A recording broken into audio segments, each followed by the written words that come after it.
México es un país que guarda en sus cimientos impresionantes historias acerca de la Santa Muerte, pero hay ciudades donde se manifiesta con mayor frecuencia. A continuación notarán la certeza de estas palabras con 6 sucesos del más allá que se produjeron en esta tierra que muestran la existencia de seres que nos acechan ávidos por conectarse con nosotros. La primera historia se desarrolló en un pueblo cercano a la Ciudad de México. Su protagonista es un joven adolescente que nunca había tenido ni la más remota idea de que podría tener una experiencia paranormal. Y dicha historia es narrada por su hija 20 años después. La historia ocurrió cuando mi madre tenía 19 años y era una joven estudiante. Tenía muchos amigos y era libre para disfrutar de su vida a plenitud. Cierta tarde recibió la llamada de Rosalía, una de sus mejores amigas, para invitarla a una pijamada en su casa. Como sus padres salían de viaje a la Ciudad de México por un par de días, quiso compartir con el grupo. Todas las muchachas se contentaron con la invitación, unas prepararon pasteles y otra hizo una torta para llevar. Otra compró refrescos y otra sin dudarlo sacó una cuija del closet y la metió en su morral para que no se lo olvidara. Se prepararon temprano porque sabían que la casa estaba muy retirada y querían llegar a tiempo. Fueron llegando en la tarde y comenzaron a colocar en la cocina todo lo que llevaban. Estaban sorprendidas por el tamaño de la casa y les dijo que había sido adquirida por sus abuelos, que ahí había nacido su mamá y ella también les enseñó los amplios salones, los espacios, la cocina, el porche y las confortables habitaciones que estaban en la planta de arriba. Era mediados de noviembre, por eso la noche se había tornado fría. Como ya habían cenado y hablado a más no poder, decidieron hacer un chocolate caliente para agarrar calor. Y como el ambiente era propicio para una noche de miedo, sacaron el juego del morral para jugar un rato y bromear un poco antes de dormir. Escogieron un salón grande que había en la parte superior de la casa cerca de las habitaciones. Colocaron el tablero y buscaron unas velas en la cocina.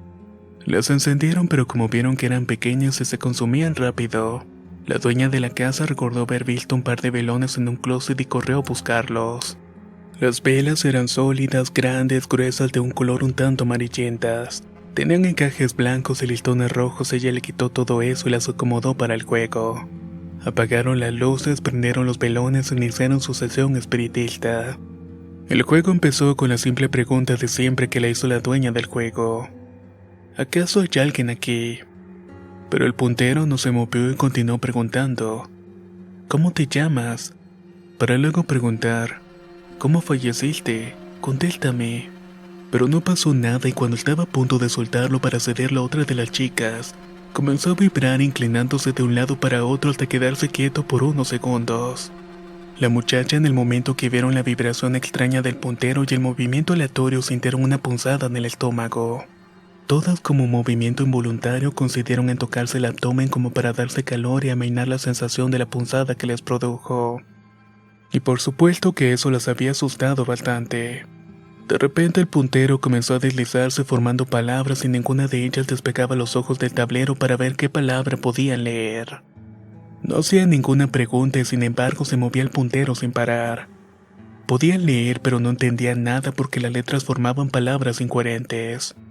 Repitieron las preguntas pero la ouija no daba respuestas precisas. Solo indicaba letras en un orden sin sentido hasta que las muchachas comenzaron a aburrirse al no ver ninguna respuesta.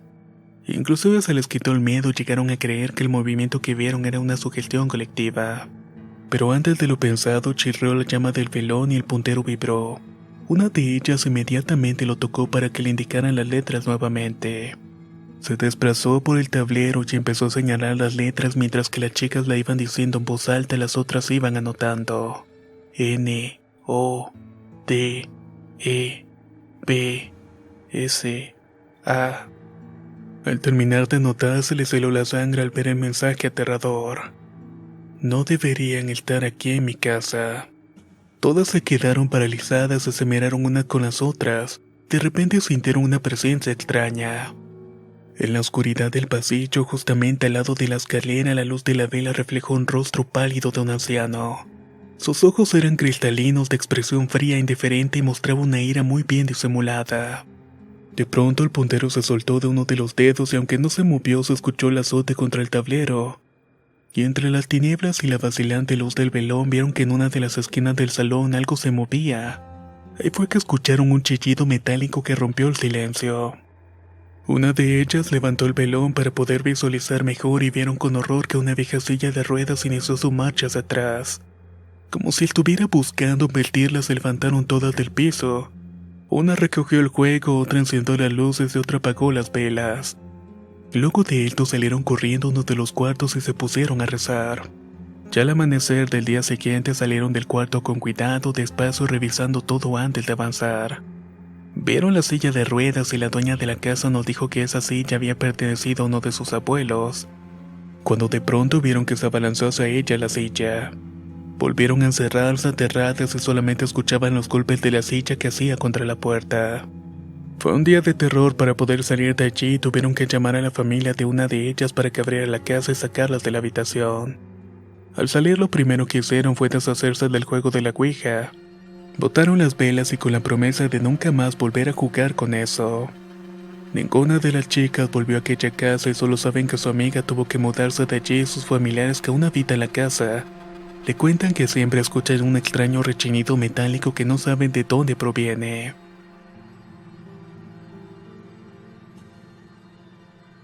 La segunda historia es narrada por Alejandro Rodríguez y sucedió en la ciudad de Quintana Roo.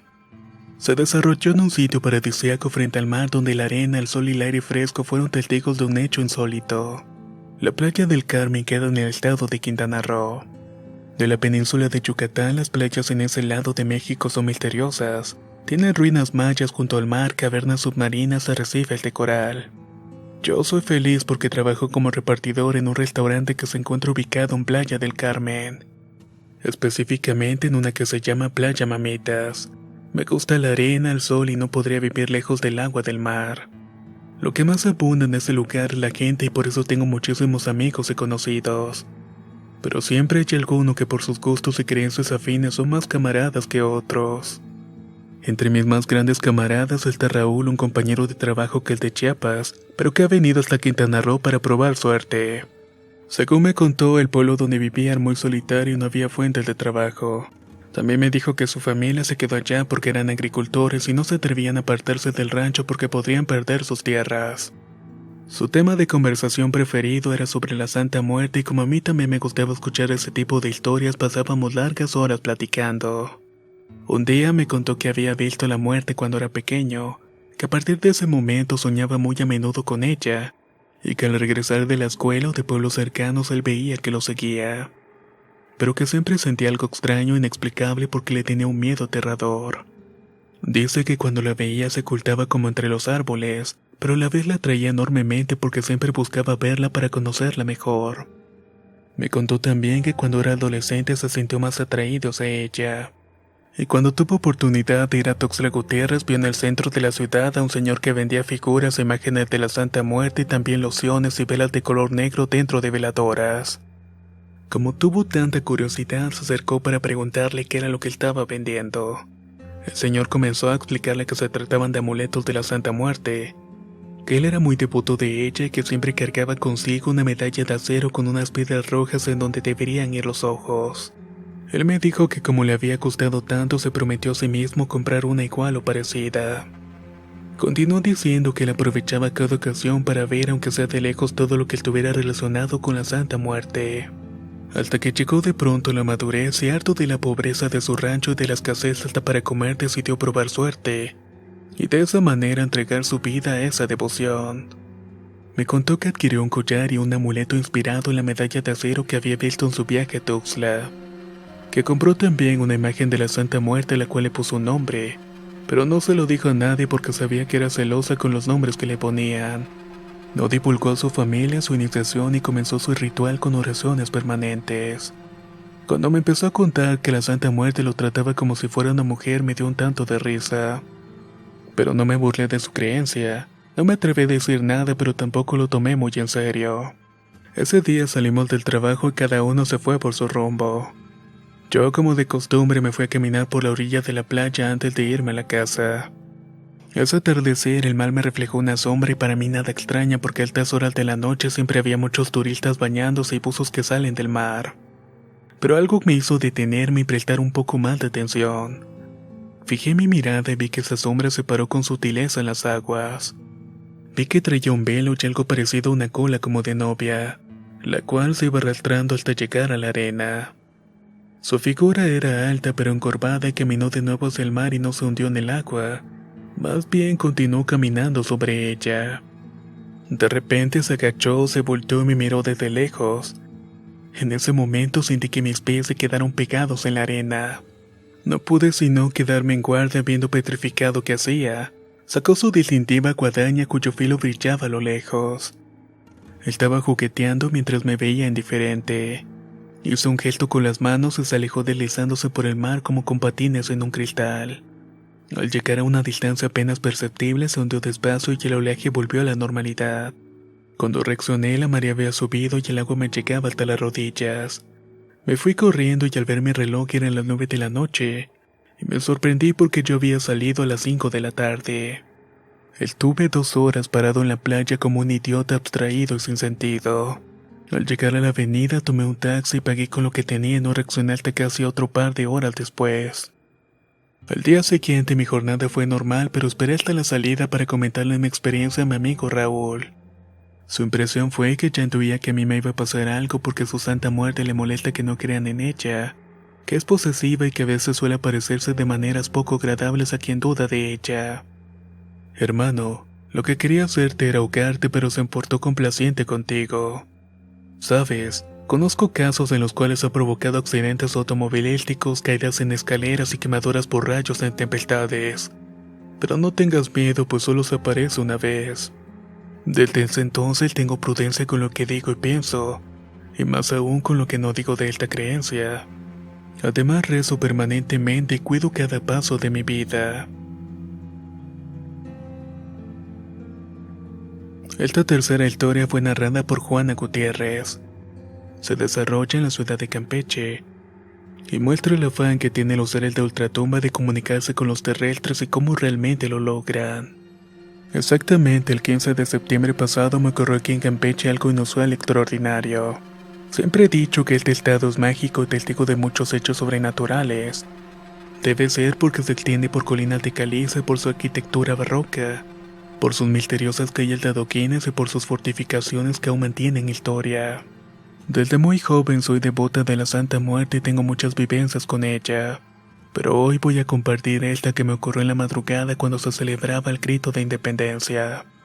Yo he recibido mucha ayuda y bendiciones hasta milagros otorgados por mi niña Blanca, y como tenía un tiempo que no le mostraba mi gratitud pensé en regalarle algo especial. Pensé regalarle una ofrenda y luego creí que era más conveniente regalarle unas flores. Luego estaba dudosa en ponerle alpiste para que la visitaran los pajaritos o sembrarle unas matas olorosas. Pero al final me decidí por llevarle un buen mariachi. Me costó muchísimo trabajo un grupo para que tocaran el altar que teníamos en el taller de un amigo.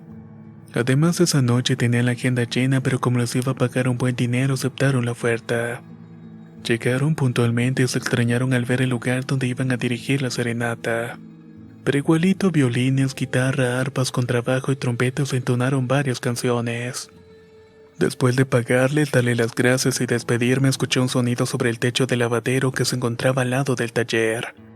Me asomé y vi en la oscuridad una figura encorvada que me daba la espalda. Parecía que estuviera aplaudiendo como una niña chiquita.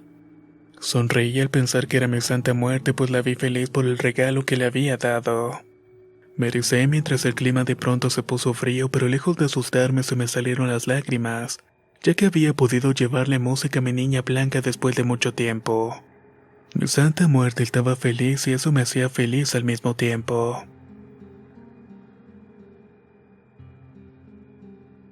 La cuarta historia muestra con claridad cómo una persona puede verse influenciada por un espectro y sacar lo malo que hay en nosotros. La persona que narra la historia no quiso identificarse.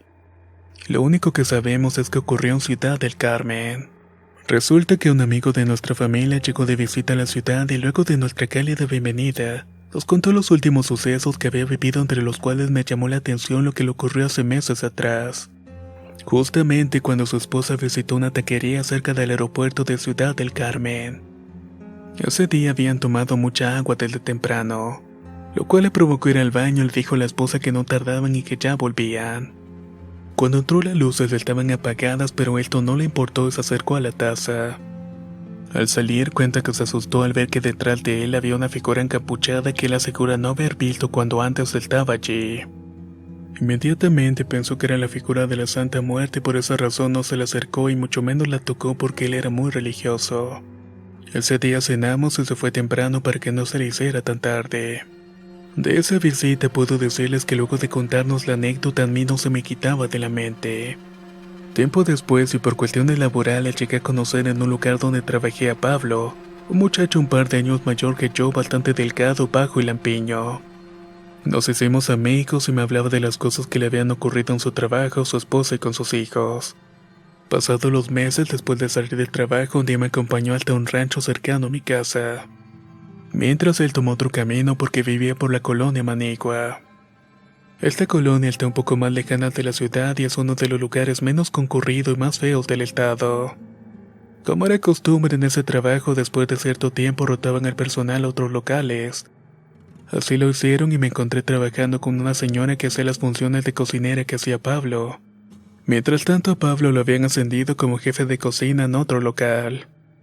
No pasó mucho tiempo cuando uno de los aseadores sorprendió a Pablo fumando algo. Así que lo reportó seguridad, lo detuvieron y el gerente lo suspendió por una semana. Pero a la semana no se presentó a trabajar sino a recoger su paga y a despedirse. Al ver lo poco de la paga que recibió, la retaliación apareció en su mente. Él tenía que vengarse, así que fue hasta una taquería donde lo despidieron a recoger sus cosas. Entró al baño y se tardó lo más que pudo dentro encerrado. Después de un largo tiempo salió y se fue tranquilamente y no lo volvieron a ver nunca más. A la semana la taquería estuvo a borde de la quiebra y redujeron personal de cocina y meseros. El dueño enfermó y su esposa lo abandonó. La muchacha que trabajaba conmigo conocía a Pablo desde niño y entonces me contó que Pablo se había criado en la calle, que su madre era muy descuidada y que nunca tuvo padre. También me contó que estuvo involucrado en varias cosas malas y que nunca terminó la escuela, que era inestable en los trabajos y que cambió su proceder cuando tuvo sus hijos, y que lo único que sabía hacer bien era cocinar. Era triste lo que me contaba porque tenía demasiados problemas con pandilleros y personas de mala vida en el barrio donde vivía, y casi como un estereotipo era muy predecible que Pablo adoraba a la Santa Muerte, culto que seguía muy a pesar de los reclamos de su esposa. El gerente, cuando se enteró de la persona que realmente era, dijo que seguramente había lanzado una maldición en la taquería, que por eso le había sucedido a él tantas cosas negativas y que por eso también todos los demás trabajadores siempre veían sombras extrañas en los baños, así como en la cocina cuando la oscuridad de la noche aparecía.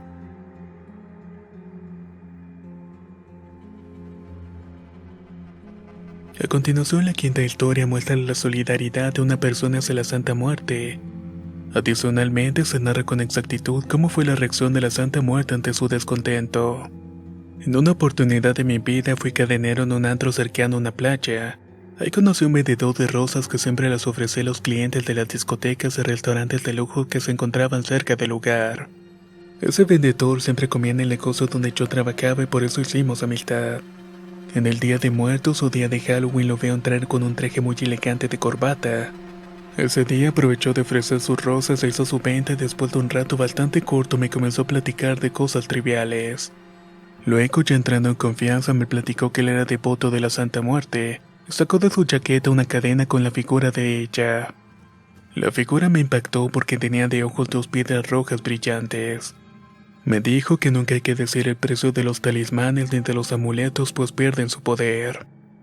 También me platicó de las ofrendas que él colocaba en el altar que le tiene a la Santa Muerte en su casa, que es muy exigente pero aún así lo bendice con buenas ventas y mucho dinero, y sobre todo con bastante salud, que no ha visto nunca la muerte pero que siente su presencia en su casa, que es una persona fuerte e imponente y que mantiene su habitación fría. Sus amigos cuando lo visitan aseguran ver paseando por los pasillos de la casa a una mujer vestida de blanco y a una niña vestida de negro. Y también ha visto cuando la Santa Muerte se pone caprichosa y tira las ofrendas porque no le provocan. Y entonces le ofrece alcohol y cigarrillos para calmarla y luego de eso acepta con tranquilidad paletas, caramelos, agua y panes. Me dice que cuando come dulce se pone feliz, es el momento oportuno para pedirle favores, pues los hace de buena gana. Por el contrario, si no está contenta, manda pesadillas en la noche y mueve la cama como si estuviese temblando. Si un visitante no es creyente es capaz de enloquecerlo y hasta quitarlo del camino de manera trágica. Eso sí, no sin antes aparecerse para que no lo olvide.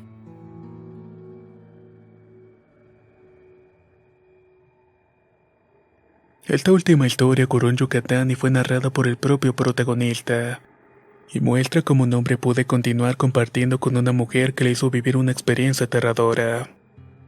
Soy guardia de seguridad y siempre he trabajado en el horario nocturno, y actualmente presto mis servicios en la parte reservada de un restaurante que está ubicado en una plaza comercial muy famosa en la ciudad de Yucatán.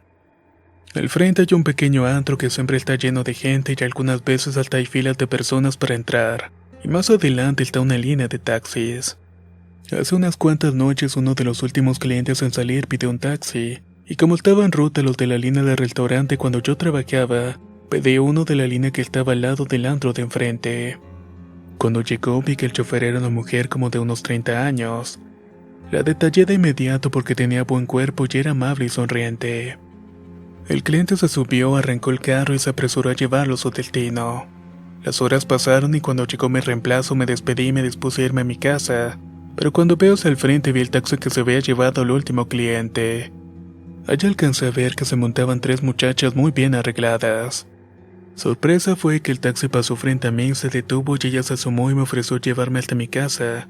Yo le dije que vivía al otro lado de la ciudad y que era bastante lejos, pero ella insistió que me subiera y que me iba a cobrar barato. En vista que estaba sumamente cansado y quería llegar temprano, me subí al automóvil. Me senté de copiloto y atrás estaban las 3 muchachas.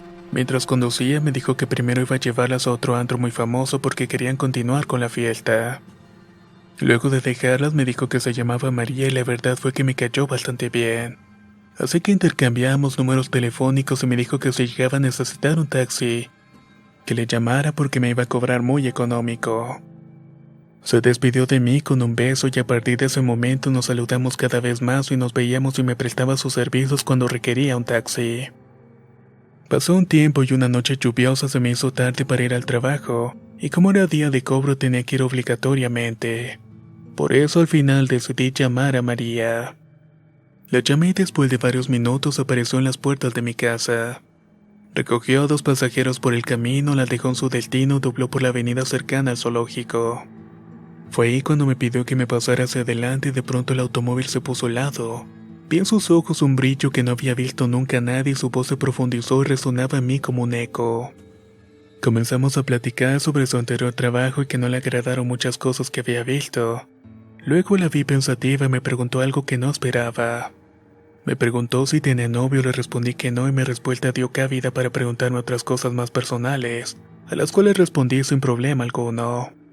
Hasta que llegamos a mi destino, ella me dijo que iba a estar pendiente cuando saliera para llevarme y yo le dije que sí. Al momento de salir estaba lloviendo, me monté corriendo y dimos varias vueltas y con lenguaje de señas y gestos me dejó claras sus intenciones. Y antes de lo que esperábamos ya estábamos entrando a un motel. Estacionó el taxi y nos bajamos y la seguí casi impulsado por una fuerza que no podría describir. La noche parecía ser más fría de lo normal. Era gélida y cuando pasamos al cuarto se concentró la helada atmósfera mucho más. No prendimos las luces sin ahondar tanto en detalles, tuvimos una larga noche de pasión. Pasé el baño y después de varias horas encendí la luz y vi con horror que tenía sangre en mis manos. Me vi en el espejo y un sentimiento de terror se impregnó en mí. Tenía sangre por todo mi cuerpo, en la cara, cabellos, manos, pies, espalda. Por un momento creí que había tenido relaciones con ella durante el periodo. Razón por la cual salí del baño para ver la cama. Revisé las sábanas, almohadas y los espejos y todo, absolutamente todo estaba manchado de sangre.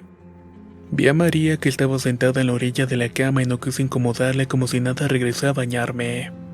Al salir ella entró a ducharse y esperé afuera mientras observé con horror rasguños de su sangre en las paredes y noté que el frío se había incrementado desmedidamente. Cuando María salió del baño me sorprendió porque estaba acariciando un collar plateado con unos brillos en los ojos. Ella se cambió y nos seguimos besando por varios minutos. Ahí fue cuando me dijo que me explicaría todo en el camino. Salimos del cuarto, pagamos la cuenta y seguimos platicando. A medio camino fue cuando me empezó a explicar que eso era una señal y que me había marcado. Llegamos a mi casa y por supuesto era de esperar que no me cobró por el pasaje. Se despidió con un beso y me dejó en la puerta de mi casa. Esa noche tuve varios sueños extraños, sobre todo con unos ojos rojos que me acechaban en la oscuridad. Hasta el día de hoy mantengo contacto con María y nos hemos visto en pocas ocasiones desde aquel sangriento encuentro. Ella me dijo que como su madre y su hijo habían llegado de visita desde Chiapas, se le hacía un poco más difícil salir a trabajar, pero aún así mantenemos contacto. Aún continúo teniendo sueños como el de aquella noche, y en esas ocasiones el frío vuelve a invadir mi cuerpo. ¿Qué les han parecido esta serie de relatos que nos ha compartido Lucía de la Cruz Arteaga?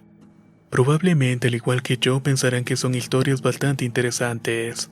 Por favor, déjanos saber tu opinión en la caja de comentarios. Nos escuchamos en el próximo relato.